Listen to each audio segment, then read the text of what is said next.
Chers amis, bonsoir et bienvenue. Merci de m'avoir rejointe dans cet univers très spécial, un univers de couleurs, de lumière, d'énergie et de résonance, l'univers des pierres et de leur extraordinaire pouvoir. Alors dans les prochaines minutes, nous allons plonger ensemble dans le monde merveilleux et ancestral de la lithothérapie, l'art de soigner par les pierres. Dans cette émission, vous allez découvrir pourquoi les pierres marchent. Il y a de nombreuses études qui le montrent et vous allez voir que même la NASA s'y intéresse. Vous saurez comment vous lancer concrètement dans la lithothérapie, les précautions à prendre pour que vos pierres marchent et surtout les pièges à éviter lorsque vous les achetez. Vous comprendrez pourquoi vous devriez peut-être placer du quartz rose à l'entrée de votre maison. Et si vous avez des douleurs articulaires, eh bien c'est peut-être la labradorite qui va vous intéresser. Vous verrez aussi comment distinguer une vraie pierre d'une fausse, car là, toutes les pierres ne sont pas efficaces en lithothérapie. Vous apprendrez à prendre soin de vous sur tous les plans, physiques, psychiques, émotionnels et énergétiques, mais aussi à prendre soin d'autres personnes et même de vos compagnons à quatre pattes, vos animaux domestiques. Et je peux vous assurer une chose, que vous n'ayez jamais essayé les pierres ou que vous soyez chevronné dans ce domaine, je suis certaine que vous allez y trouver votre compte. Allez, je ne vous fais pas attendre plus longtemps et je vous propose qu'on reçoive ensemble mon invitée, qui est une lithothérapeute chevronnée pour le coup depuis plus d'une dizaine d'années. Bonsoir Anne-Sophie Casper. Bonsoir Anne. Et merci d'être là avec nous, entourée de ces magnifiques pierres. J'ai compté, on en a un peu plus d'une centaine ici. Et alors, est-ce que c'est moi ou pas? Mais il y a une énergie qu'on sent qui est forte. C'est intense. Ouais, c'est intense. Chaque pierre, comme nous en fait, vibre, va émettre une énergie. Donc vous imaginez bien que là, la centaine de pierres qu'il y a autour de nous, il y a des interactions un peu partout en fait. Okay. Donc peut-être qu'on le ressentira de l'autre côté de la caméra, mais nous, ouais, on est baignés là, dans un bon bain de pierres. Je ne vous conseille pas d'ailleurs à la maison, si vous en avez peut-être autant que moi, ou même voire plus, de faire cela. Là, c'est vraiment parce qu'on a envie de se faire plaisir et de vous faire partager ça. Mais on va voir ce qu'il faut faire exactement pour les disposer chez soi. Alors, je me réjouis qu'on parle de tout ça, parce que c'est vrai que je suis assez d'accord avec vous. Moi, je trouve ça hyper beau. Déjà, c'est quand même le premier truc, c'est que c'est beau et c'est dur d'y résister. Alors, je pense que pour beaucoup d'entre vous qui nous regardez ce soir, vous êtes sans doute comme moi, les pierres, vous connaissez un peu, vous en avez peut-être une, deux, trois qui traînent chez vous. Mais je sais qu'on est très nombreux à, d'une, ne pas vraiment connaître leurs effets, et puis surtout à ne pas très bien savoir vous en servir. Moi, la première, je me rends compte que j'en ai plein, dont je ne sais pas vraiment comment me servir. Chaque pierre a des bienfaits et donc on va pouvoir utiliser en fait et jouir de ces bienfaits parfois pour des sphères très différentes. Ça peut être de la fatigue, oui, ça peut vous aider en fait à la guérison, la digestion, l'immunité, la mémoire, la circulation sanguine, la peau, le sommeil, mais pas que. Ça peut être aussi sur des sphères comme la communication, les relations interpersonnelles, ça peut vous aider, retrouver aussi confiance en vous, de l'estime de vous-même. Donc là, on peut déjà se dire que ces pierres-là, chacune peut-être a une ou plusieurs indications qu'on va pouvoir voir ensemble. Elles agissent toutes sur tous les plans, émotionnels, énergétiques, spirituels, physiques. Ça va être localisé dans des endroits assez différents. On en associe certaines à des centres énergétiques, 7 principaux chakras que nous avons, 7 centres énergétiques, et donc par couleur, par forme, toute leur composition font des combinaisons assez intéressantes en fait, sur certains points. Et si on utilise de manière stratégique mais énergétiquement les pierres, on va pouvoir vraiment cibler et puis accompagner la guérison. Donc c'est plutôt chouette. Ouais, et c'est naturel surtout, parce qu'elles proviennent de la Terre en fait. Elles viennent simplement de la Terre. Elles ont été créées il y a des milliers et des milliers d'années. Donc c'est un véritable bienfait de la Terre. Alors, vous vous en rendez compte, Anne-Sophie est non seulement une passionnée de pierres, mais surtout une grande connaisseuse de pierres, une grande amoureuse des pierres. Ah oui. Ça fait plus de 10 ans que vous travaillez avec les pierres, Anne-Sophie. Alors, je vais redire un petit peu quelques mots sur votre parcours, parce qu'il est quand même assez impressionnant. Vous avez fondé Radiant Orchid en 2014. Depuis, et même un petit peu avant déjà, vous vous êtes initié à de très nombreuses techniques énergétiques, le magnétisme, le reiki, la massothérapie, la réflexologie, la sonothérapie ou encore quelque chose d'un peu plus étrange qu'on appelle la table radionique dont vous m'aviez parlé. Vous aimez dire souvent que vous avez plusieurs cordes à votre harpe. C'est ça. Et puis vous êtes surtout une écrivaine très prolixe. Vous avez écrit plus d'une trentaine de livres, d'oracles. Certains d'entre eux sont très célèbres et vous les avez sans doute déjà croisés sur des étagères dans votre librairie. Ces livres, c'est un peu sur tous vos thèmes de prédilection, tous ceux qu'on vient d'évoquer, et bien sûr sur la lithothérapie aussi. Vous avez habité en France, au Québec, en Suisse, et puis durant toutes ces années, vous avez accompagné de nombreuses personnes dans leur épanouissement, dans leur mieux-être. Et vous allez sans doute me dire, et les pierres dans tout ça? Mais en fait, les pierres, elles ont jalonné votre parcours à chacune des étapes, c'est ça? Tout le temps. J'ai toujours aimé, même quand j'étais enfant. Qui n'a pas aimé, enfant, fouiller un peu la terre? Souvent, on est un peu crasse-pouille, comme je dis. On va chercher des trucs, on a des petits cailloux, oh, ça brille, oh, c'est un petit bout de verre. Et hop, je le mettais dans ma poche. Et le soir, je ramenais tout ça. Bon... Ma mère n'aimait pas forcément ça. Elle me disait « Oh, t'as encore ramené plein de trucs !» Mais c'est vrai que je les mettais dans une petite boîte et j'étais toute contente. Alors bon, j'ai découvert par la suite qu'en effet, il y avait des cailloux simples, voilà, des petites racines et puis aussi des bouts de verre, très clairement. Et par la suite, il y avait une boutique dans la petite ville où j'habitais, où j'ai grandi, où il y avait vraiment de très très belles pierres. Et j'aimais bien poser des questions. C'était les couleurs surtout qui m'attiraient. Et j'aimais bien poser des questions à cette vendeuse qui était adorable, qui était d'une patience, mais vraiment, c'est incroyable. Je débinais mes questions une à une en lui disant « Mais pourquoi c'est vert? Pourquoi c'est comme ça? Pourquoi c'est comme ci ?» Et je trouvais ça fascinant. En revanche, tout ce qui va être bijoux, tout ce qui va être parure, plastron, la joaillerie pure, ça ne m'attirait pas forcément. Et j'ai compris aussi après que plus la pierre va être taillée, travaillée, et surtout de petite taille, moins elle va dégager d'énergie aussi. Donc, étant très reliée aux énergies, aux couleurs, j'ai plus pris cette voie avec la lithothérapie. Et puis après, si je peux me permettre, oui. Et puis après, j'ai pu combiner en fait. C'est venu naturellement. Je ne suis pas quelqu'un qui va utiliser en fait une méthode. Et pour moi, il n'y a pas qu'une vérité, il n'y a pas qu'un besoin, il n'y a pas qu'une personne, une énergie. Donc j'aime bien combiner les choses, notamment quand ce sont des techniques holistiques et des techniques énergétiques. Donc le magnétisme avec la lithothérapie, le Reiki avec la lithothérapie, la solothérapie aussi. C'est très intéressant. Quand mes clients sont allongés, autour, il y a des bols et autres, eh bien, hop, j'utilise aussi les pierres en table radionique, qui est une technique un petit peu plus spéciale, mais vous pourrez voir notamment sur mon site ce que c'est. C'est de l'énergie quantique, mêlée aussi, donc la radionique quantique, mêlée aussi à tout ce qui est radiesthésie et lithothérapie, parce qu'on utilise l'énergie de certaines pierres. Mais c'est vrai que c'est quelque chose que je trouve très impressionnant chez vous, Anne-Sophie, c'est que parfois on rencontre des gens qui s'y connaissent dans les pierres et qui du coup ne se servent que de ça. Et moi, ce que je trouve incroyable, c'est que vous avez tellement goûté le pouvoir de ces pierres que vous les avez mises dans tout ce que vous faites. Et ça, je trouve ça vraiment je trouve ça très impressionnant. Alors après, je ne vais pas être contre, je comprends votre point de vue, mais je ne vais pas être contre les lithothérapeutes et les experts qui vouent leur vie et qui dédient leur vie à ça, uniquement à ça. Parce que je ne connais absolument pas toutes les pierres, parce que je suis un être imparfait et que j'apprends tous les jours. Mais en revanche, au fur et à mesure quand même de ma pratique et de mes expériences, ça me vient, oui, naturellement. Et surtout, j'ai vu l'effet, parce qu'avec le magnétisme, avec le Reiki et autres techniques, on amplifie en fait l'énergie déjà des pierres qui est incroyable. Donc c'est doublement intéressant. Et à l'inverse, les autres thérapies que vous utilisez sont amplifiées par les pierres. C'est exactement ça.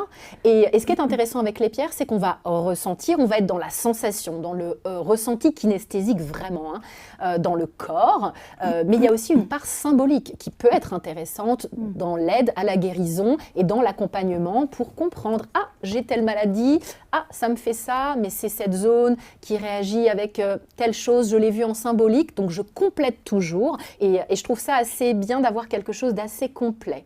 Pareil, quand je fais des séances en individuel avec mes clients, par la suite, je leur envoie un petit livret en leur expliquant plein de choses sur les pierres. Je ne leur bourre pas la tête et leur mental de connaissances sur le moment. On va y aller intuitivement. C'est complet. Alors, du coup, ça m'amène à ma question suivante, évidemment, qui est sans doute une question qu'on est nombreux à se poser.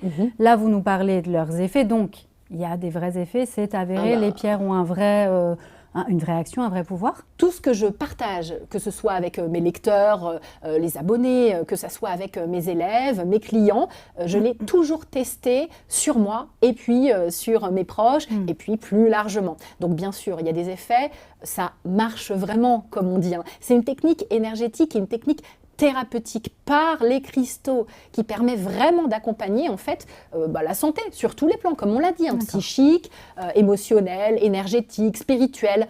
Mais attention, thérapie par les pierres, par contre, ce n'est pas une science occulte, hein, c'est pas un truc un peu mystérieux, obscur ou alors complètement inaccessible. Je veux surtout pas que vous qui nous regardez ce soir, vous vous dites « Oh, mais elle a fait tout ça, vous imaginez, ça fait tellement longtemps ».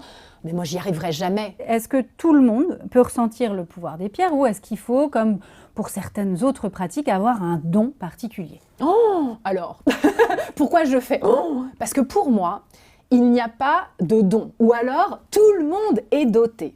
En fait, on est tous et toutes dotés de cette capacité de ressentir, d'avoir des sensations, de s'ouvrir à l'énergétique et aux énergies des pierres notamment. En revanche, comme tout don, on n'est pas tous dotés pareil. Il y a des gens qui vont avoir des capacités comme ça, naturellement. Il y a d'autres qui vont avoir des capacités naturellement comme ça. Mais attention, si vous vous dites « Oh, mais moi, j'avais déjà pris quelques pierres, je ressens rien, ça ne me fait rien. Et que donc, peut-être que vous êtes doté seulement comme ça. En travaillant, vous allez cultiver votre don. Ceux qui sont dotés naturellement, comme les grands pianistes là qu'on voit, des virtuoses, ils ont travaillé aussi, ils ont cultivé leurs dons. Ceux qui naturellement sont ah oui, je connais des choses, je ressens, etc., mais qui ne travaillent pas et surtout qui n'expérimentent pas, qui ne testent pas, ils vont rester comme ça. Donc je vais pouvoir augmenter mon niveau de sensibilité aux pierres, mon ressenti. C'est accessible. Ben oui, mais c'est accessible à tout le monde en fait. Nous sommes des êtres vivants et donc vibrants. On rentre en résonance.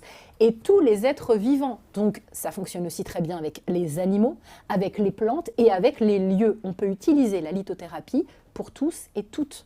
Et des petits aussi, hein, pour les enfants. Par exemple, je peux me permettre, vous donner un petit exemple. Bien sûr. Le quartz rose, qui est une pierre qui est vraiment très douce, très réconfortante, apaisante, qui est une pierre du cœur. On aime bien, enfin moi j'aime bien, conseiller aux parents qui ont des petits bouts de chou qui sont parfois un peu ou émotionnellement perturbés. On glisse ça par exemple dans le doudou, l'enfant ne sait rien. C'est ok, c'est correct, c'est une petite pierre. On le met dans le doudou et puis les enfants sont souvent beaucoup plus apaisés. Émotionnellement, voilà, c'est chouchou, c'est doudou comme je dis. Ça fait comme un petit peu chamallow, c'est réconfortant énergétiquement pour l'enfant. Et il faut juste l'enlever quand bien sûr doudou part à la machine à laver. Hein. On n'oublie pas. Alors là, on a tout un tas de pierres, Anne-Sophie, qui j'imagine viennent de différents endroits, certaines peut-être de boutiques, Internet, etc. Comment est-ce que ça se passe quand vous allez vouloir acheter une pierre? Est-ce que je peux acheter à peu près n'importe où? On en trouve absolument partout, on en parlait ensemble. On en a vu l'autre jour à la Poste, c'est quand même assez rigolo. On en voit dans des pharmacies, on en voit dans des lieux dans lesquels on ne voyait pas des pierres avant. Quoi.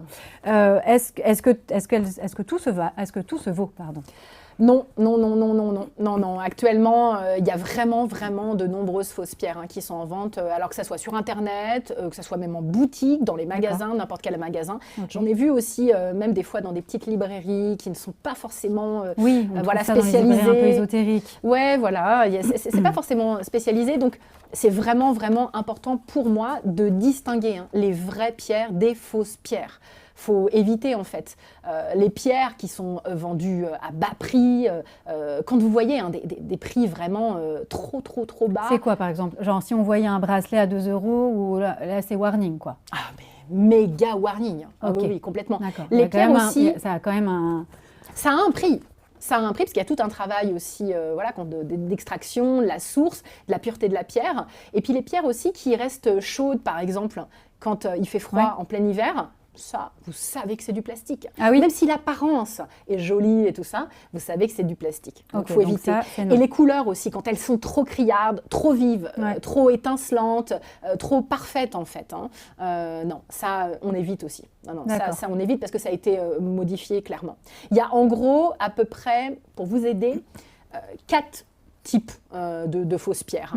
La pierre en verre, Bon, bah, celle-là, elle est teintée, en fait. On le voit avec ses défauts, ses petites irrégularités. C'est des bulles, en fait, qui sont composées de résidus de silice. Donc, on le voit dedans. Et pour la distinguer, c'est assez intéressant. Vous pouvez la prendre. Alors, je n'en ai pas, bien sûr, là, mais vous pouvez la prendre et vous essayez de la mettre sur un endroit. Alors, peut-être que vous n'avez pas envie de rayer votre table, mais essayez en tout cas avec un endroit facilement rayable. Et si la pierre raye très facilement, c'est que c'est du verre en fait. D'accord. Ça ne fonctionnera pas avec des pierres qui sont véritables. Donc pour le plastique, on peut voir si ça reste chaud tout le temps. Oui. Pour le verre, on arrive à la rayer. Plastique aussi, très intéressant. Alors attention, si vous êtes en magasin, je ne veux pas avoir d'histoire avec moi, les propriétaires de magasins, mais plastique, vous prenez la pierre et puis vous passez une flamme. Donc à la maison, avec les pierres dont on ne serait pas sûr, on peut tester ça. C'est ça. Si ça fond, bon bah voilà, c'était du plastique. Alors attention quand même, mais voilà. Il y a aussi la pierre de synthèse. Alors celle-ci, elle est vraiment fabriquée de A à Z en usine, en laboratoire. Alors là, elle est complètement créée par l'homme. Donc on n'est plus du tout sur une pierre où ça a pris des milliers, des millions d'années, qui vient de la nature. Pas du tout. Elle est difficile à distinguer à l'œil d'une véritable pierre, mais au fur et à mesure, en fait, mes élèves, mes clients y arrivent. Il faut vraiment comparer, en fait. Il faut comparer avec une vraie pierre et puis vous allez pouvoir la distinguer. Et puis la pierre de résine, en lithothérapie, on utilise une seule résine. C'est l'ambre, qu'on appelle pierre, mais c'est une résine. Sinon, le reste, une pierre qui est en résine et qui n'est pas de l'ambre, c'est une fausse pierre, en fait, très clairement. Pareil, les couleurs, ils sont très forts pour faire des fausses pierres. Oui, comme les contrefaçons, c'est un peu la même chose. Pour la lithothérapie, les couleurs vont être quasiment similaires à des couleurs naturelles. Donc, c'est assez difficile à distinguer. Et là, si je suis dans un magasin et que j'ai un doute, il me semble que vous m'aviez parlé à un moment d'une espèce de système de notation ou de classification avec des lettres. Est-ce que ça, c'est quelque chose, par exemple, dans un magasin, si j'ai un doute, que je vais pouvoir aller demander pour m'assurer, si la personne n'a pas de réponse, de me dire, tiens, un petit doute, ou est-ce que c'est quelque chose qu'on peut... Ce que vous pouvez faire, c'est demander quand même déjà au vendeur, au propriétaire de la boutique, la provenance. Ça, c'est une très bonne idée. C'est intéressant de sourcer. Ça, je sais. Dans la vie, c'est intéressant, même quand vous avez une information qui vous vient, c'est intéressant de sourcer, en fait. D'accord, donc d'où viennent les pierres? D'où viennent les pierres? Normalement, il devrait, notamment en France, vous dire d'où ça provient. Alors peut-être pas exactement là d'où c'est extrait, mais au moins le pays, au moins la région. Ça, c'est important. Et puis, il y a des classifications. AAA, AA, B, C. Donc vous imaginez bien que plus c'est AAA, plus c'est de la très très très très bonne qualité. Ah, donc ça, on peut demander aussi. Parfois, les propriétaires de boutiques, les fournisseurs ne vont pas forcément vous le dire, en tant que client individuel. Mais si on a un doute, ça peut valoir le coup de demander pour voir un peu quel est le type de réponse. Tout à fait.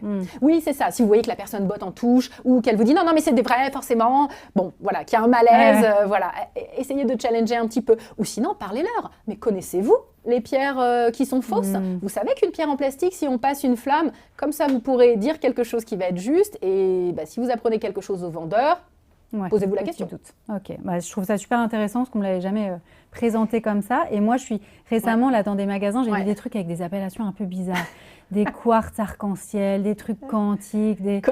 Quartz il y a un petit truc en moi qui se dit, tiens, étrange. Après, c'est vrai que c'est sympa à voir, donc on se dit, oh, c'est attirant. Vous en pensez quoi, vous, de ça? Alors, tout ce qui est quartz arc-en-ciel, quartz aura, opale, alors dès qu'il y a aura, ça faut, warning, opale aura, il y a aura angélique, on va avoir aussi aura céleste, voilà, j'ai vu récemment, tout ce qui est un peu perché comme ça. Bon, là, vous vous dites clairement, attention, les couleurs en plus sont très, très, très criardes, mais vraiment, ça fait superficiel. Les cristaux de roche, en fait, vont être chauffés et surboostés. Donc, naturellement, un cristal de roche est beau et très sympa, a un pouvoir énergétique hyper intéressant. Et en fait, c'est des cristaux de roche qu'on va booster, surchauffer et on va ajouter des métaux. Alors, un tout petit peu, attention, vous n'allez pas avoir un lingot d'or, mais on va booster un petit peu en or, en titane, et ça va faire des couleurs extraordinaires. Donc oui, tout ce qui est quartz aura, quartz arc-en-ciel, opale aura, aura céleste, etc., c'est plein de couleurs. C'est beau, c'est super beau. Ça attire souvent les enfants. Oh, il y a plein de couleurs et tout. Mais pour la lithothérapie, pas d'intérêt. En fait, le résumé, voilà. Résumé, ça ne sert à rien parce qu'en fait, c'est un cristal de roche qui a été tellement artificiellement surboosté qu'on perd complètement ses propriétés, ses bienfaits. Et on fait même du mal. Moi, j'ai mon petit cœur qui saigne parce qu'on fait même du mal à la planète et aux bienfaits en fait, de la Terre, en vrai. Super. Bon, j'ai bien fait de ne pas l'acheter. Ça aurait été intéressant parce que là, on aurait pu dire attention, ça, il ne faut pas. Mais voilà. Mais alors, il y aura des exemples. J'ai envie qu'on revienne un peu, justement, qu'on rentre dans le vif des pouvoirs, de l'efficacité des pierres. J'imagine qu'au fil de ces années, vous avez pu voir sur des actions, peut-être sur des sphères très spécifiques, pour des gens qui avaient des problèmes spécifiques. Est-ce que vous pourriez nous raconter un petit peu ce que vous avez vu de plus impressionnant, de plus fulgurant même? Un peu le mal du siècle, hein, souvent les insomnies. Je vois que mes clients ont quand même de grandes difficultés à dormir. Et c'est vrai qu'il y a eu des beaux effets, des belles anecdotes autour de ça. L'améthyste, notamment. Est-ce qu'on en a là? Oui, on en a là, de l'améthyste. Ça a glissé en fait sous l'oreiller, ça peut être intéressant. Et de la sélénite, alors là, c'est un gros morceau, bien entendu. C'est pas ça qu'on va glisser sous l'oreiller. Hein. Sinon, là, vous allez dormir, mais parce que paf, un coup de sélénite, ça vous fait dormir. C'est vraiment intéressant avec un petit bout, bien sûr, de sélénite que vous pouvez glisser sous l'oreiller ou porter aussi sur vous. Et de l'améthyste aussi, cette combinaison peut être intéressante, les deux en même temps ou alors séparément. Vous pouvez tester peut-être une semaine avec de l'améthyste, une semaine avec de la sélénite, vous voyez ce qui est le mieux pour vous. Et ce qui agit aussi, ce que j'ai vu sur une cliente, qui agissait vraiment très bien sur l'oreille interne et externe, c'est de l'onyx noir. C'est une petite pierre noire. Prenez-la vraiment de petite taille, pas besoin d'aller dans quelque chose d'assez imposant. C'est vraiment tout petit. Et là, pareil, vous pouvez vraiment... Quand vous dites oreille interne, c'était quoi, des problèmes genre d'acouphènes ou autre chose comme ça? Tout ce qui va être acouphène, mais aussi sommeil, des petits... Quand on a du vertige aussi, ça aide vraiment. Ouais, ça peut être intéressant. Et alors là, à porter près de la zone ou alors pour les acouphènes, onyx noir, le lapis lazuli aussi, ça peut être très intéressant. Voilà, c'est une belle pierre. Alors, elles sont toutes belles, hein, mais il y en a vers lesquelles on est plus attiré que d'autres. Peut-être qu'on en parlera. Voilà, c'est intéressant. C'est intéressant. Le lapis lazuli, et puis l'onyx noir pour les acouphènes. L'idée, c'est de pouvoir les mettre au niveau des oreilles, vraiment. Alors, au quotidien, peut-être prendre un bandeau, les mettre au-dessus, les porter le plus près possible.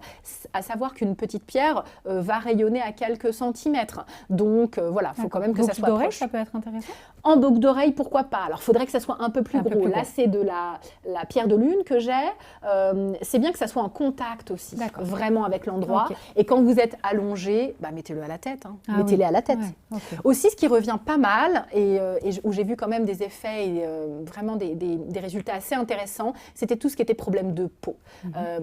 Tout ce qui va être sodalite, par exemple, de la sodalite comme ça, ou de la zincite, qui est une pierre un petit peu plus rare, on va dire ça comme ça. C'est drôle parce que ça me fait juste penser, dans zincite, j'entends zinc, et on dit toujours que le zinc est très bon pour la peau. Oui, mais il y en a dedans. Ah oui, il y en a dedans. La zincite, ça va apaiser vraiment les peaux irritées, notamment. Donc, eczéma, psoriasis, acné, choses comme ça? Tout ça. Tout ça. Tout ce qui va être peau irritée, les chocs qu'on peut avoir, l'inflammation, c'est ça. Et ça peut être intéressant à accompagner. Alors après, il faut aller plus loin aussi en fonction de toutes les maladies. On peut encore aller plus loin, mais déjà là, c'est une bonne voie à faire, là, à expérimenter. À emprunter. Je trouve ça passionnant. Et ça me fait penser à une petite anecdote. Il y a une quinzaine ou une vingtaine d'années, quand j'habitais à Paris et que j'avais déjà cette fascination pour les pierres, j'étais allée un jour dans un assez célèbre magasin qui est près de la gare Saint-Lazare, que peut-être des personnes connaissent, qui est rempli, qui est une caverne d'Ali Baba, et je n'ai pas pu tenir plus de 10 minutes là-bas parce que j'avais un mal de crâne à tout casser et j'ai mis un bout de temps à m'en remettre. Je connais cet endroit. D'accord. Je connais cet endroit à Paris qui est très connu, qui je pense est encore ouvert, mais je connais cet endroit aussi d'une dizaine d'années. Qu'est-ce qui se passe là? L'effet, c'est qu'il y a énormément de pierres en fait. Quand il y a beaucoup de pierres, là on est dans un endroit plus petit où il y a vraiment des milliers de pierres. C'est très très très intense. Même en se recentrant, en étant bien ancré, en se protégeant.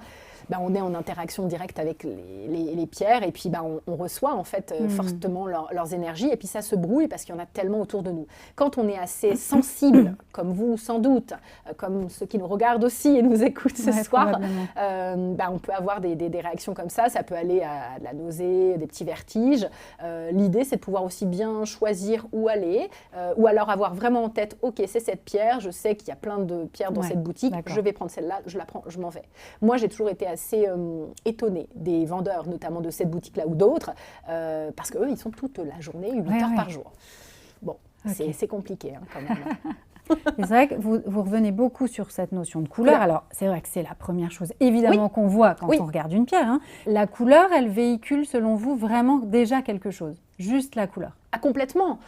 Certaines personnes qui nous écoutent ce soir, peut-être, pratiquent, connaissent la chromothérapie. Donc, c'est déjà la thérapie par la couleur.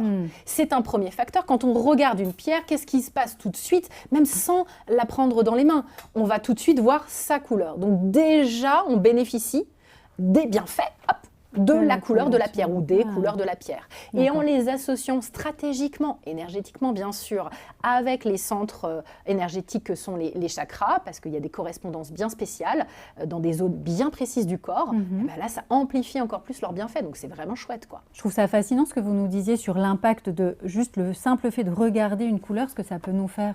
C'est quelque chose qui est documenté, ça ? Ah bah oui. Par exemple, je vais vous donner un exemple très concret. Les neurosciences, quand même, ont découvert quelque chose d'assez incroyable au sujet des couleurs, en fait, et de leurs effets surtout sur notre cerveau. Par exemple, si vous prenez une boisson au goût de cerise, on va dire, et que vous lui donnez artificiellement, on est d'accord, une couleur verte, vous allez tromper votre cerveau, et votre cerveau, en voyant le vert, en goûtant la cerise pourtant, votre cerveau va reconnaître un goût de citron. C'est assez drôle, hein? Et c'est la même chose en fait pour les cristaux. Incroyable. Donc ça peut influencer vraiment de manière inconsciente pour nous notre état psychologique ou comportementale. C'est formidable. Ouais. Non mais c'est super. Non mais c'est passionnant, c'est fascinant, c'est assez incroyable. On ne pourrait pas penser juste en prenant une pierre qu'il peut se passer autant de choses en fait en nous. Donc là, vous êtes en train de nous dire, en gros, que cette couleur a une influence directe sur mon cerveau. Ah mais là, toutes les pierres qui sont là ont des influences sur notre cerveau et sur tous les plans, sur tous nos plans, énergétiques, psychiques, émotionnels, oui, physiques aussi, oui, bien sûr. Et plus on va être en contact et plus on va être proche aussi d'une pierre, plus ça agira. On peut prendre un exemple peut-être avec l'une d'entre elles. Une citrine, par exemple. Citrine, donc un jaune palacé. Oui, couleur jaune. L'énergie de la citrine, c'est la générosité, c'est la joie de vivre, l'abondance, comme j'aime dire, le bien-être, la créativité. Enfin, on est complètement là-dedans en fait. Ça nous aide aussi, la citrine, à nous poser à notre juste place, mais notre ego à notre juste place. Ça ne veut pas dire qu'il ne faut pas avoir d'ego, attention, mais c'est vraiment pour canaliser en fait notre propre lumière, pour rayonner de nous-mêmes en spontanéité totale, en authenticité. C'est la citrine, ça aide à rayonner naturellement, ça procure de la joie, c'est communicatif, c'est vraiment chouette. C'est une pierre assez intéressante qu'on place souvent au niveau du plexus solaire, donc ça porte bien son nom, ce chakra, le plexus solaire, on est là-dedans. Elle aide à rééquilibrer en fait les énergies corporelles, elle va réveiller notre cerveau. La citrine, moi je la conseille pas mal pour la poser aussi sur le bureau en fait, notamment pour les étudiants. Ça peut être intéressant pour eux, vraiment, pour se concentrer. Pour aider à se concentrer ? Ouais. Okay. Pour se concentrer, ça c'est cool. Et au niveau physique, pour la digestion, ça aide le système digestif. Ça fluidifie, on va dire ça comme ça, si vous avez de la constipation par exemple, ou même des douleurs menstruelles, prémenstruelles, le SPM, la citrine peut être intéressante. Dans ce cas-là, moi je conseille aux femmes ou aux personnes concernées pour la constipation de le mettre dans les poches en fait. Ah oui. Voilà, poche droite ou poche gauche, sans souci, comme ça on est plus au niveau de cette sphère. Plus ça va être proche en fait de la zone concernée, plus ça sera efficace. Et vous disiez que alors là on est sur le plan physique, mais vous disiez que les pierres avaient aussi la capacité d'agir sur plusieurs plans. Ça m'intéresse ça. Sur tous les plans, émotionnels, psychiques, physiques, sur tous les plans. Oui. Elle nous aide en fait à accompagner la guérison, quels que soient nos besoins, quelle que soit notre recherche en fait personnelle. Ouais. Bon, mais c'est incroyable, je trouve, tout ce dont sont capables des petits, des si belles petites choses. Non, mais en plus, on se doute pas de ça. Alors, vous disiez aussi que que les pierres agissaient sur d'autres plans. Eh ben oui, c'est exactement cela. En fait, la science a quelques pistes assez fascinantes pour expliquer leur pouvoir. Donc, en plus des couleurs. Ah bah oui, en plus des couleurs. Les pierres, en fait, interagissent avec le magnétisme terrestre, comme on l'a vu. Elles viennent, en fait, de l'énergie tellurique, de la Terre. Oui, c'est de la roche. On appelle ça du diamagnétisme. Je vais vous donner, pour vous expliquer ça, et à vous aussi qui nous regardez, une image assez simple, en fait, pour comprendre. Imaginez qu'il pleut très, très fort, vraiment, et que vous vous protégez avec un parapluie, vous sortez avec votre parapluie.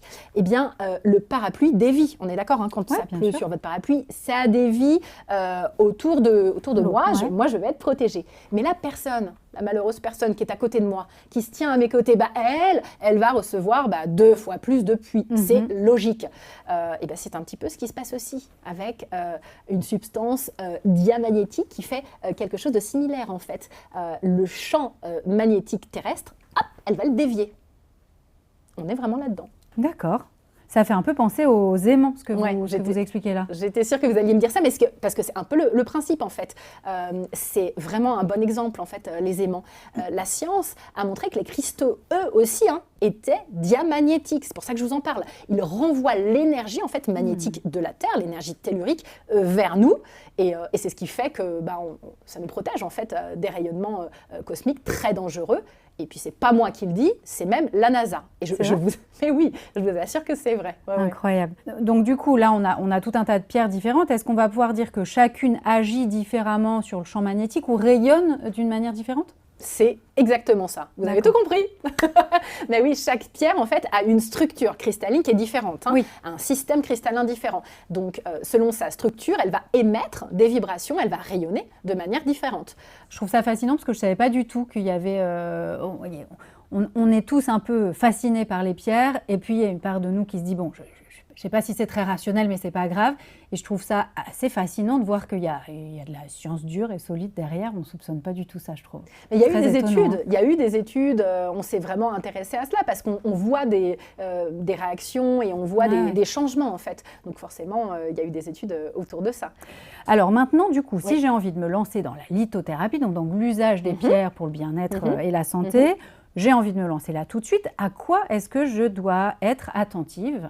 Qu'est-ce qu'il faut que je regarde précisément ? À quoi il faut que je fasse attention avant de me lancer ? Quand j'achète mes pierres, on a déjà parlé, vous nous avez évoqué les fausses pierres. Les fausses pierres, exactement. Est-ce qu'il y a d'autres choses auxquelles il faut être attentif avant de se lancer ? Eh bien, à vous, à votre besoin et aussi à votre ressenti. On peut le faire maintenant tout de suite avec vous, Anne, avec les pierres qu'il y a devant vous.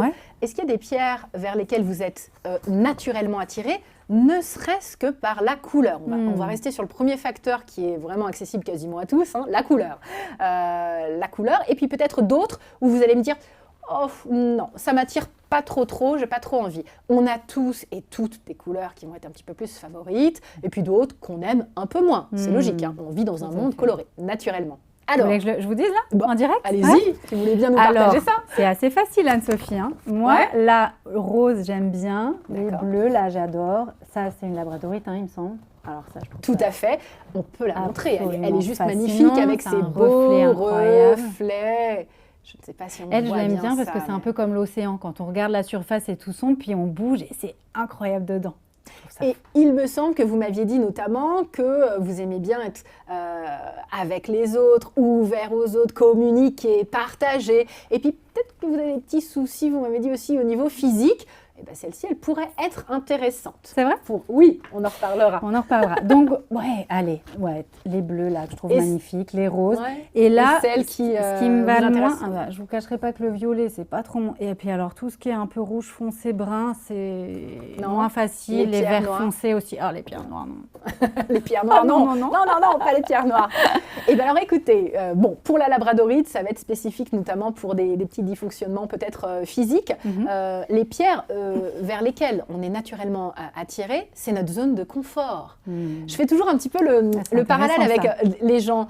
On aime bien évoluer au quotidien avec des gens comme là, on est ensemble, on partage, on discute, on s'entend bien, c'est super. On reste dans notre zone de confort. C'est facile, on n'a pas d'effort à faire, on va parler de ce qui nous plaît.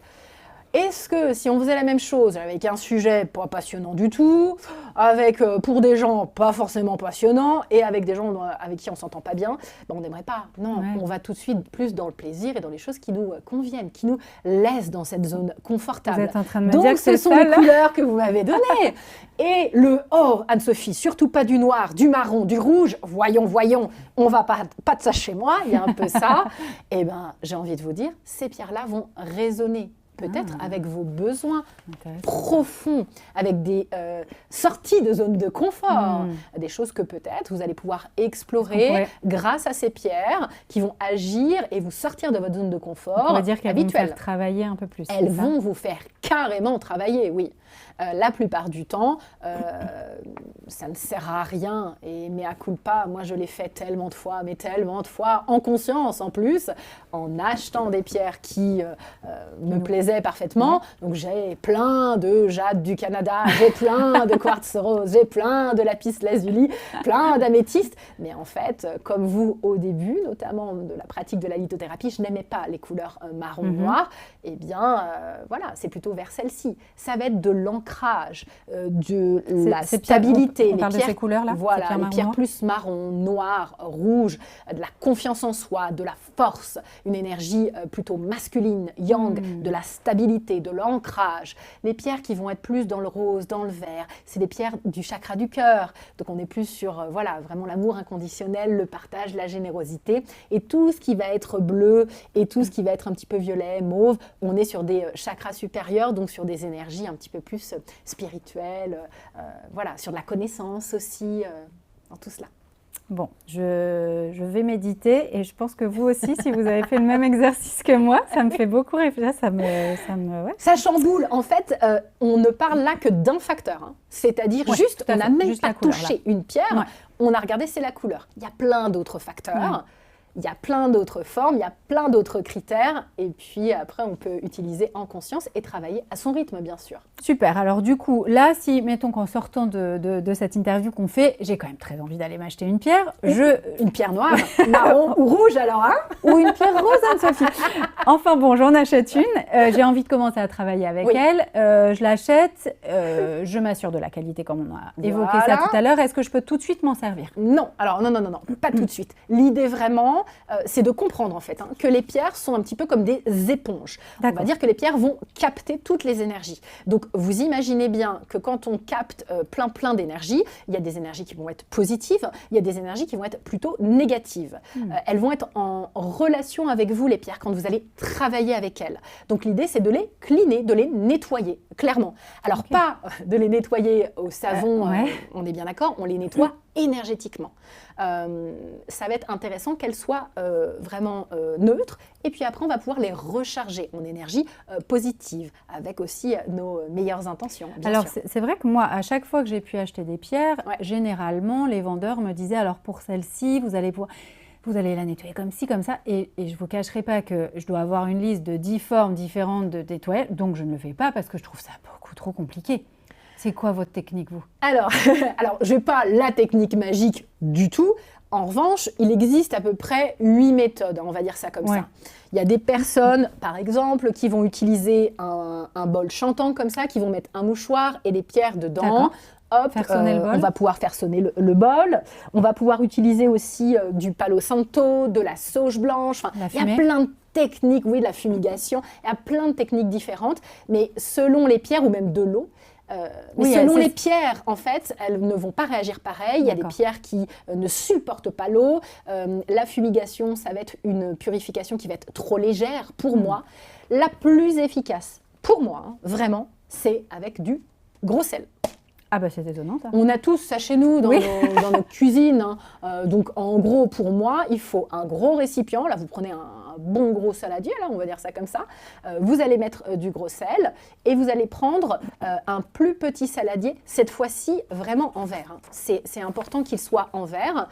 Vous allez pouvoir placer en fait vos pierres dessus. Si vous n'avez pas de deuxième saladier, parce qu'il faut quand même un saladier qui va être 5 fois plus gros que ce qu'on va mettre comme volume de pierre. Ouais. Si vous n'avez pas de petit saladier à mettre dedans, vous mettez du papier essuie-tout ménage ou un petit tissu propre, sopalin, voilà, et vous posez vos pierres dessus. Tout simple comme ça. Voilà. Et ça, pour le coup, ça marche pour toutes les pierres. Pour toutes les pierres. Ça, il n'y a aucun souci. Et alors, par contre, c'est efficace, mais c'est intense. C'est-à-dire qu'on les laisse 3 heures. Là, on est vraiment... Faites pas ça toutes les semaines. Hein. L'idée, c'est de les faire vraiment, voilà, une fois par mois, une fois toutes les 3 semaines. Et puis là, ça va purifier en profondeur. Et après, il va falloir les recharger au soleil, au rayon de la lune aussi. Enfin voilà, ça peut être vraiment comme vous le souhaitez. Et il n'y aura pas besoin forcément d'avoir un jardin. Vous pouvez les mettre sur gros bord de fenêtre aussi pour le rechargement. Voilà. Mais si vous les purifiez, immédiatement après, hein, quand la purification est terminée, vous faites le rechargement. C'est hyper important. Et quelles que soient les pierres, c'est-à-dire que ça peut être des pierres de lithothérapie que vous allez acheter en boutique sur Internet, mais aussi si vous avez des petits bijoux en pierre. N'oubliez pas en fait vos bracelets, vos colliers. Parfois, on va fouiller, là je suis sûre que les gens qui nous écoutent vont fouiller un peu partout. Demain, vont se retrouver avec « Oh, ah mais j'avais tout ça comme collier, j'avais tout ça comme bracelet, comme bague, etc. » S'il y a de la pierre dessus, mais bien sûr, c'est évident, ça va jouer pareil au niveau énergétique. Donc vous allez pouvoir utiliser cette technique. Et c'est pour ça que ça ne va pas être abrasif, ça ne va pas altérer les pierres. Naturellement, là, elles vont rester comme telles, avec la technique, on appelle ça de sel indirect, parce qu'on ne va pas mettre directement sur le sel. Parce que moi j'avais déjà entendu ça, de l'eau dans laquelle on met du sel, etc. Alors ça peut être intéressant de mettre certaines pierres sous un petit filet d'eau, avec en conscience, se dire qu'on veut la purifier et mettre une intention. Mais par exemple, cette pierre-là, l'hématite, n'y va pas. Ah ouais? Vous faites le tour là. Non, pas sur l'eau. Elle ne va pas supporter l'eau. Alors qu'elle a l'air toute solide comme les autres là. Ben oui, il ne faut pas se fier aux apparences. Non, effectivement. Mais ça m'amène une autre question, Anne-Sophie. Oui. Là, on parlait de pierres qui seraient trop chargées ou au contraire vidées. Est-ce que vous arrivez à voir ou à me dire, moi, ces bracelets-là, ils viennent de chez moi. Je ne les ai pas mis depuis très longtemps. Oui. Ils dormaient dans un tiroir un peu tous ensemble. Voilà, je vous le dis de manière très transparente. Comment est-ce que j'arrive à voir, moi, s'ils sont trop chargés, déchargés? Vous arrivez à le voir, à le sentir? Il suffit d'être en contact avec. D'accord. Déjà, séparément, vous prenez le bracelet et est-ce que vous ressentez quelque chose? Si vraiment, vraiment, vraiment, vous ne ressentez absolument rien, c'est peut-être qu'il est complètement déchargé en fait. Okay. Et quand il va être trop chargé, en surcharge énergétique, on peut se sentir pas bien. Tout comme quand vous alliez là, dans la boutique là, de pierre et que vous aviez une surcharge, trop d'informations en fait, d'un coup, et donc ça surcharge. Là aussi, un petit exemple, si je peux me permettre, où on peut être saturé en énergie et avoir trop d'informations différentes qui vont complètement nous brouiller, c'est lorsque l'on porte plus de 2 ou 3 pierres, mais vraiment plus de 2 maximum. Et notamment, c'est la grande mode. Voilà, je le vois là depuis tout à l'heure. C'est la grande mode de bracelets comme celui-ci, où il y a à peu près 6 pierres différentes. Là. Donc là, énergétiquement, ça envoie 6... énergie différente. Vous le sentez là? Oui, moi je sens qu'il est chargé, comme on dit. Parce que ça me gêne en fait, ça vibre, mais ça vibre pas de manière agréable. Donc là, pour moi, ça serait purification, rechargement, et puis peut-être essayer d'enlever certaines pierres. Pour éviter qu'il y en ait trop vous avez des pierres qui vont être, vous le voyez naturellement par rapport à la couleur, premier facteur, je vous le rappelle, du vert ensemble, c'est OK.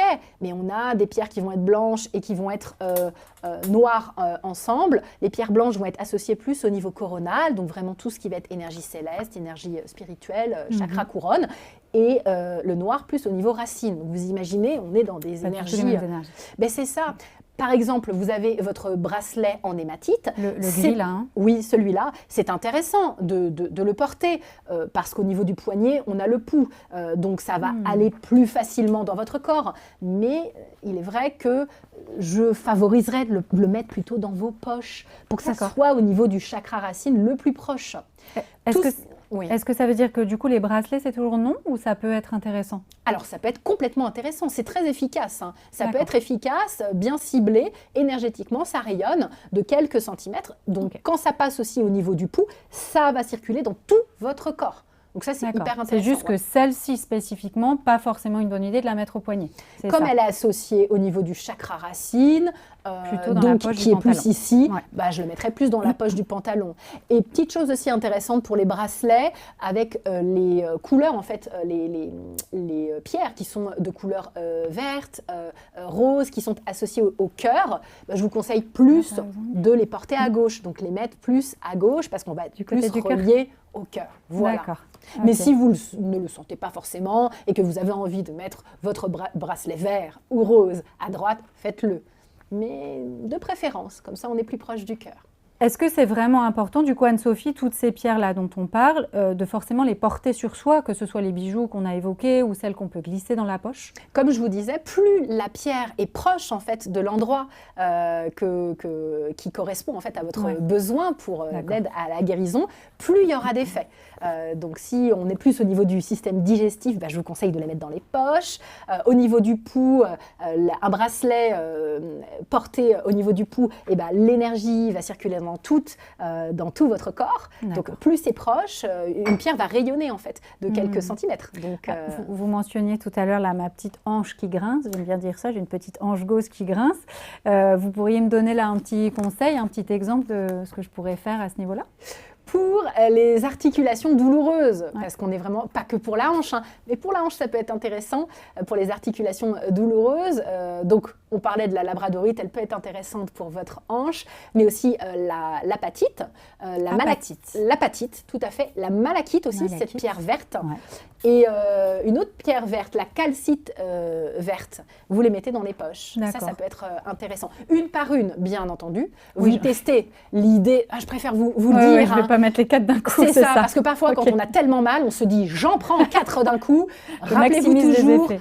maximum 2. Et puis quand on ne connaît pas bien les pierres, on expérimente. N'oubliez pas que vous faites une relation, vous allez établir une relation énergétique avec votre pierre. Donc, on apprend à se connaître une par une. Et puis après, vous pourrez même coupler, si vous le voulez, une apatite et une malachite, par Et exemple. alors, concernant le format, dernière chose, là on a des pierres donc, qui sont assez douces hein, au toucher, mais on peut en avoir des qui sont un peu plus brutes, Rugueuses, comme ouais. celle-ci, plus rugueuses, effectivement. Qu'est-ce que je vais choisir là, moi, quand je débute, pour un peu me familiariser? En fait, moi, ce que je préconise Oui. en lithothérapie quand on est débutant, c'est toujours de commencer par des pierres qui vont être polies, qui vont être Donc comme ça, taillées, qui sont vont être douces roulées, au toucher, c'est qui ça? sont douces au toucher. Ces pierres-là, voilà. À la différence des pierres brutes, par exemple ces pierres brutes-là qu'on voit, Ouais. qui sont extraites de la terre par des systèmes et des techniques de dynamitage, elles sont intéressantes car elles sont peu transformées, peu modifiées par l'être humain. Cependant, elles ne sont pas plus fortes. Souvent, on entend « Ah mais oui, une pierre brute, elle va être meilleure, elle va être plus directe. » Oui, on a comme Ce ce n'est pas truc de, vrai. elle n'est pas transformée, donc c'est mieux, quoi. Mais c'est ça, alors que énergétiquement, elle va faire partie d'un fragment, en fait, un fragment de tout ce qui a été Oui, c'est un dynamité. gros bloc à la base. C'est ça, on n'a pas juste sorti Ouais. celle-ci. Ok. Et donc son énergie va être plus confuse, un peu désordonnée, plus diffuse.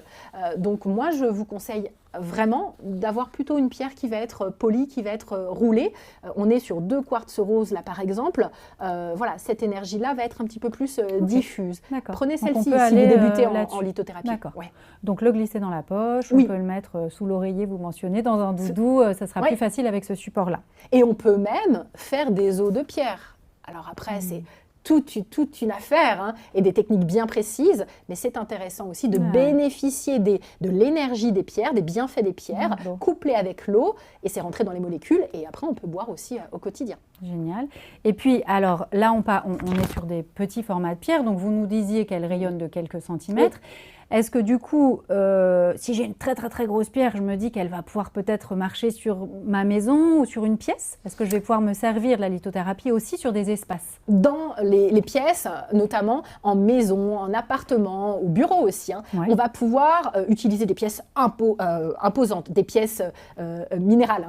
Hein. Comme on peut avoir Comme là ici, éventuellement. comme on a plus ou moins en décoration là, quand on a une belle grosse améthyste par exemple, hein, de cette taille-là, et ben, elle va va rayonner davantage. Imaginez que celle-ci va rayonner sur plusieurs centimètres, et donc la plus grosse va avoir un rayonnement beaucoup plus important. Ouais, oui. D'accord. Et alors typiquement, dans la maison, est-ce qu'il y a des pierres qui sont recommandées? Je trouve ça assez chouette, moi, de se dire qu'on peut un peu assainir l'énergie d'un lieu, qui est toujours un lieu d'échange, de communication, on reçoit du monde, la maison. Hein. Par exemple, pour l'entrée, c'est intéressant si vous avez envie, je ne sais pas, pour vous ou chez vous, que les gens se sentent bien, dans la bonne humeur, la joie, etc. Eh bien, je vous invite à mettre vraiment à l'entrée une cornaline, par exemple. Ça peut être intéressant. Alors, une pierre un petit peu plus conséquente, au moins à peu près 7-8 cm, ça peut être intéressant.